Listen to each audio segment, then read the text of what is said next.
Billiard. I got so much motherfucking design on right now. Break it down, bring it.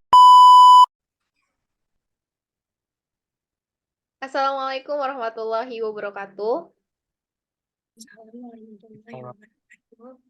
Waalaikumsalam warahmatullahi wabarakatuh. Pada kesempatan kali ini, kami akan mempresentasikan hasil diskusi kami. Perkenalkan, kami dari kelompok 5 yang beranggotakan 6 orang. Perkenalkan, nama saya Aisyah Intar Rizky. Perkenalkan, nama saya Agung Prasetyo Lubay. Saya Aulia Asharabina. Perkenalkan, aku Nafisa Rahmawati. Nur Muhammad Khatib. Saya Abdul Mustafa Rahab. Beberapa hal yang akan kami bahas, diantaranya ada habitat, peran, jenis mikroba di TPA, serta proses yang ada di TPA. Sebelumnya, Stewart Brand pernah mengatakan, jika Anda tidak suka bakteri, Anda berada di planet yang salah. Nah, di sini saya akan menjelaskan mengenai jenis mikroba di TPA.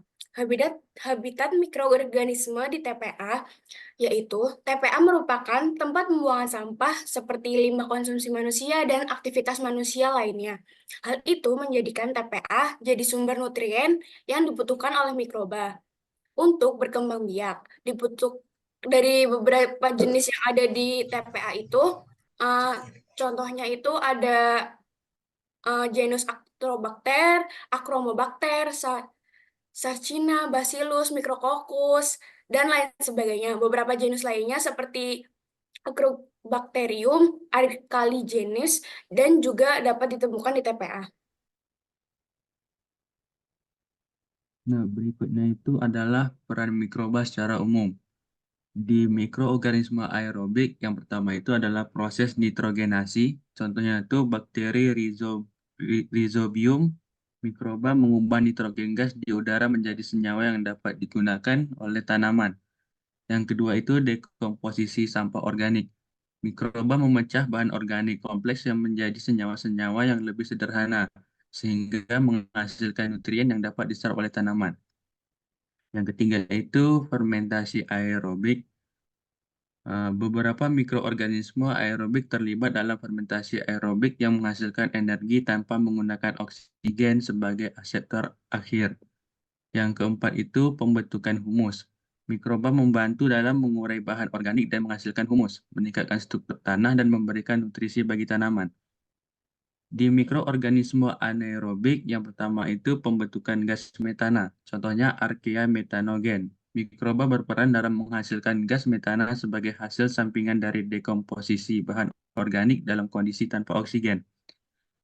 Yang kedua itu dekomposisi anaerobik, contohnya itu bakteri anaerob.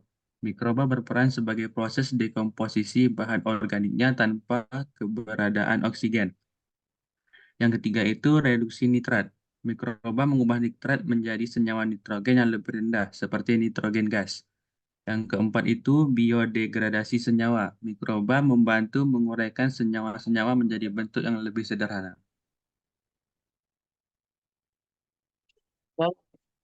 Dan peran mikroba di TPA. Secara garis besar dibagi menjadi dua kelompok, yaitu aerobik dan anaerobik tadi. Yang pertama yaitu aerobik, yaitu bentuk interaksi respirasi yang menggunakan oksigen. Untuk jenis spesiesnya, bakteri yaitu seperti E. coli, Salmonella sp, Shigella sp, Enterobacter sp, dan lain-lain. Sedangkan untuk spesies fungi, contohnya seperti Aspergillus sp, Pericillum sp, dan Mucor sp. Yang kedua yaitu kelompok anaerobik, yaitu bentuk kelompok interaksi tanpa menggunakan oksigen. Untuk contoh spesiesnya bakteri seperti Clostridium sp, Bacteroides sp, dan Fusobacterium sp. Sedangkan untuk spesies Archaea-nya yaitu Methanosarcia sp dan Sulfolobus sp. Dan untuk spesies protozoa yaitu yang umum seperti Entomoeba, Histolytica, Giardia labia, dan Cryptosporidium sp. Yaitu kemudian untuk peran keduanya berbeda, yaitu pertama untuk peran mikroba dari kelompok aerobik, yaitu mengurai bahan-bahan organik menjadi senyawa sederhana seperti CO2 dan H2O. lalu juga mineral. Sedangkan untuk kelompok anaerobik berperan seperti mengurai bahan organik menjadi senyawa sederhana seperti metana, hidrogen sulfida, dan juga amonia. Oke. Selanjutnya yaitu contoh-contoh lokasi TPA yang ada di Indonesia. Saya mengambil 4 tempat, yaitu TPA Piungan Yogyakarta, TPA BLE Banyumas, TPA Bansar Gedang Bandung, dan TPA Bantar Gebang Jakarta, di mana pada TPA Piungan sendiri memiliki kapasitas tampungnya yaitu 650 ton per hari.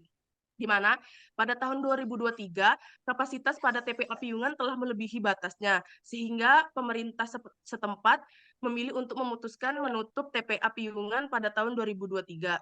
Selanjutnya yaitu TPA Bansar Gedang Bandung. TPA Bansar Gedang Bandung sendiri memiliki pengelolaannya sendiri, di mana TPA ini dikelola oleh Dinas Lingkungan Hidup Kota Bandung. Khususnya pada pengelolaan TPA Bansar Gedang Bandung, memiliki 3 tahap, yaitu adanya pemilahan, pengumpulan, dan pengomposan. Selanjutnya di TPA Bansar Gedang Bandung juga memiliki 3 hal yang diikuti, yaitu 3R, reuse, reduce, dan recycle. Selanjutnya TPA BLE Banyumas. TPA BLE Banyumas sendiri merupakan TPA yang berbasis lingkungan dan edukasi, di mana masyarakatnya diedukasi oleh pemerintah setempat untuk mengelola kembali sampah-sampah yang ada menjadi nilai bahan guna. Selanjutnya, TPA Bantar Gebang Jakarta. TPA Bantar Gebang Jakarta sendiri memiliki kapasitas 7.500 ton per harinya. Dan di mana TPA Bantar Gebang Jakarta ini juga termasuk TPA terbesar di Asia Tenggara dan salah satu yang terbesar di dunia.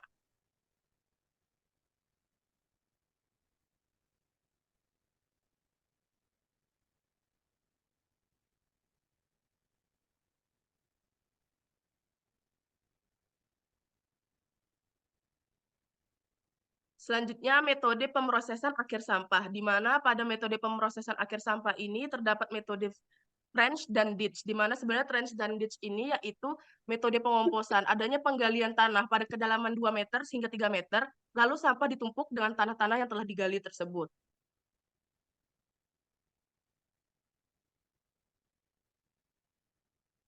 Pembentukan gas di dalam larvil. Tahap pertama adalah hidrolisis, di mana molekul-molekul besar seperti protein, karbohidrat, dan lemak dipecah menjadi molekul yang lebih kecil oleh enzim. Proses ini umumnya melibatkan air. Setelah proses hidrolis, molekul-molekul yang lebih kecil tersebut kemudian mengalami proses asidogenesis. Pada tahap ini, asam organik seperti asam asetat dan asam propionat dihasilkan sebagai hasil dari dekomposisi molekul-molekul organik. Dan tahap terakhir adalah metanogenesis, di mana mikroorganisme metanogen mengubah asam-asam organik menjadi metana dan karbon dioksida dalam kondisi anaerob. Selanjutnya saya akan menjelaskan tentang perangkat ahli mikrobiologi. Yang pertama itu ada mikroskop. Mikroskop itu gunanya untuk mengamati secara visual bakteri atau mikroba yang lain agar dapat terlihat di mata kita. Karena mikroba sendiri itu bentuknya itu sangat kecil. Yang kedua itu ada pertumbuhan. Pertumbuhan itu adalah media untuk mikroba tumbuh, seperti Na dan Nb itu untuk bakteri dan PDA untuk fungi. Yang ketiga itu ada cawan Petri. Cawan Petri itu adalah wadah tempat untuk mengkultivasi mikroba tersebut. Beberapa sumber yang kami ambil diantaranya pengantar singkat untuk mikrobiologi oleh Evan Mulia, yang kedua ada alam dan mikroba oleh Berli Gayatri, dan yang terakhir ada bakteri di abad ke-21 oleh Lingga Tanujaya. Sekian yang dapat kami sampaikan. Kurang lebihnya kami mohon maaf. Hai taufiq wal hidayah. Wassalamualaikum warahmatullahi wabarakatuh. Waalaikumsalam warahmatullahi wabarakatuh. Waalaikumsalam warahmatullahi wabarakatuh.